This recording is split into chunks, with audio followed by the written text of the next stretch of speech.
just wanted to, maybe before we talk as ministry leaders, as missionaries, as microchurch leaders about, strategy and maybe what it means to be the church in crisis, that it might be important just to briefly take a moment, talk about anxiety itself, and maybe even have some time with others to process how we're being affected in a very anxious moment personally. Maybe disentangle and talk about that for a minute. So it's just important to realize that we already live, right? Like 2 months ago, we already live in what most sociologists and psychologists are describing as the most anxious cultural climate in over a century. And we happen we happen to be in a highly anxious moment in a highly anxious age. And that anxious age has been produced by what Edmund Friedman calls a vicious cycle of emotional regression, which has been accelerated by things like 24-hour cable news and 24-hour cable news channels, and and massive political polarization on those news channels. So a large-scale narrative conflict about reality. And then social media, social media actually being a tool of constant connection and access to things that actually provoke anxiety. And so it creates a lot of cultural reactivity and hurting and blame, displacement and polarization. And this is the world we live in now. So it would be unhelpful for us to think we're above that. We haven't been affected by that. We haven't been a little bit formed by that. So because we're not immune. And so it's just important to maybe stay attuned to that. And to try to pay attention to how we're experiencing anxiety, to the ways that I too, operate out of fear or get caught in anxious emotional processes, which can detach us from reality, and lock us into distortions about reality that are actually rarely based in evidence. So I just wanted to talk for a minute about maybe just give a couple tools on how to identify our own anxieties, maybe cues to pay attention to about our own anxieties, how to investigate those anxieties when we're paying attention to them, and then a little bit of conversation about spiritual formation. How is it that we cast our anxieties upon him because he loves us? What does that mean? And talk with one another about that for a minute. So, I do want to sit in that verse, cast your anxieties upon him because he cares for you. It's just important to know that Jesus does not actually rebuke our anxieties. That just because you have an anxiety isn't wrong or bad.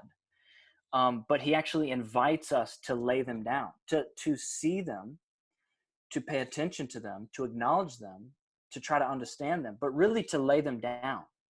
Because he's greater, he's more, he's trustworthy, he's sovereign, he's omniscient, he's good.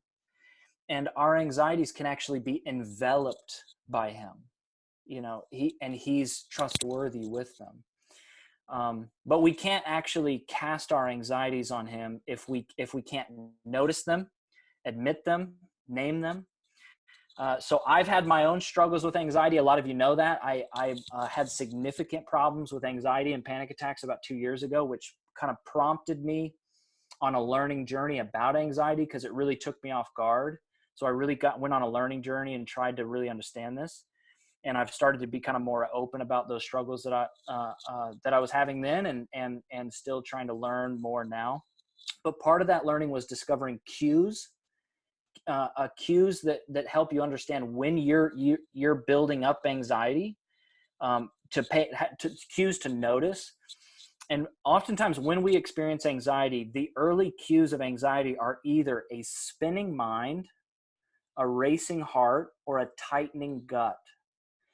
When we experience anxiety, your body keeps the score. And so a lot of times if you're not actually in touch with when you're getting anxious, or you have like a little bit of delay of understanding like how you're reacting to situations personally or in leadership relationally, because there's anxieties about the virus and about my bills and about all this kind of stuff. But then there's also anxiety that happens relationally, and anxiety that happens between others, and anxieties that happens in leadership with the decisions that we have to make about ministry strategy or teams or making disciples. And so typically when you start to build up anxiety, I actually want you to talk about this when we break out into like smaller collectives. If you look back and you try to like self-diagnose, do you experience anxiety more in your mind, or in a racing heart, or in a tightening gut? Mine is a spinning mind. I try to think things to death. I try to think my way out of anxiety. You know, if there's something that's really like gripping me and I don't have an answer for it, or a relational struggle, a triangle that I'm in, I just get locked into my own head. And my wife has kind of learned to like try to pull me out of that. Like if I've just been silent for like an hour, she knows I'm anxious. I'm not like reacting. I'm actually really quiet and really still. And a lot of times that's when I'm having a spinning mind. You know, some of you too might not be able to get out of your own head. You have a spinning mind. You a lot of times people who have that can struggle with going to sleep at night or have insomnia. But again, racing heart, tightening of the gut, your body keeps the score. These are cues that we need to really start paying attention to. And it's important to try to identify and name those anxious cues so that when you're experiencing them, you can actually pay attention to what is making you anxious. Is it a certain decision? Is it a certain relationship? Is it a certain trigger that's actually causing that in you? And we can start asking why, and learning how to grow and being well differentiated leaders that know where we end and where others begin. And growing in an understanding of ourselves and what makes us anxious.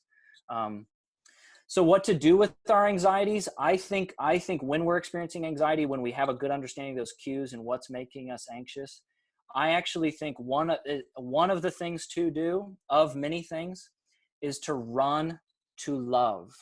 1 John, there is no fear in love, but perfect love drives out fear, because fear has to do with punishment. That's what 1 John says. So fear actually has to do with avoiding consequences to the self. It's self-oriented, but love has to do with the other. And Steve Cuss, who is this pastor leader out in Colorado, who has a podcast called Managing Leadership Anxiety. He interviews a Christian leader every episode and talks about what makes them anxious, how they deal with anxiety, tools and frameworks they have in place. Every single guest he has on the show, he asks a single question at the end of the show. He asks, when do you feel the most loved? After talking about all this anxiety and what triggers their anxiety, he says, my theory is that actually one of the things that drives out our anxiety, and a tool that we can lean into, is love. When do you feel the most loved?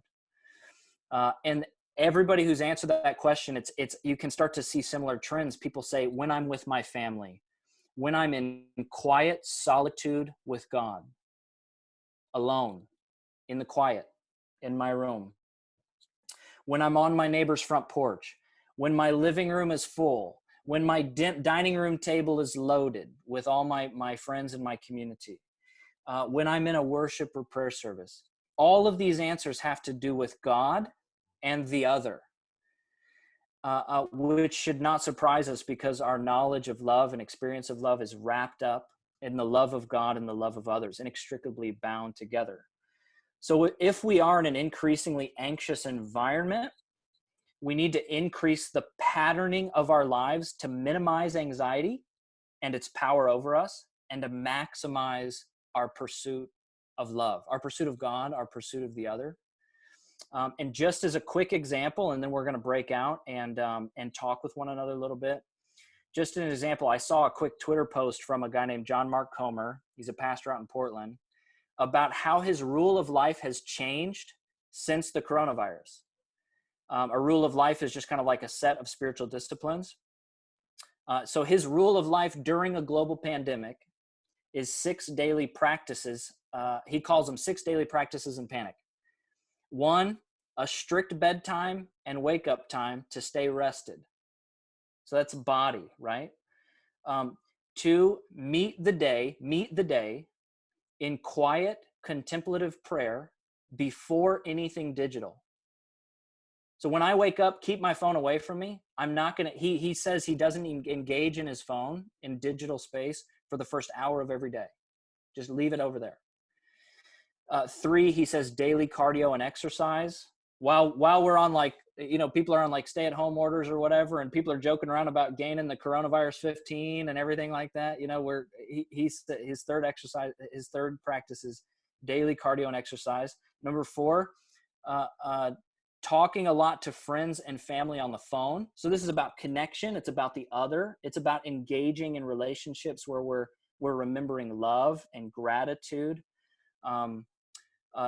Number 5, he says limiting news intake to once per day. And he does it specifically in the middle of the day because he doesn't want engaging in the news to be the first thing he does in the morning. And he also doesn't want it to be the last thing he does at night. So he chooses to engage in the news once a day, and he very intentionally put it at noon. And then the last one, he said limiting escapist behaviors like sugar or alcohol or Netflix. So behaviors that like we feel a little anxious, and we just want a little escape. We just want a little escape from reality. We just want a little escape from how we feel.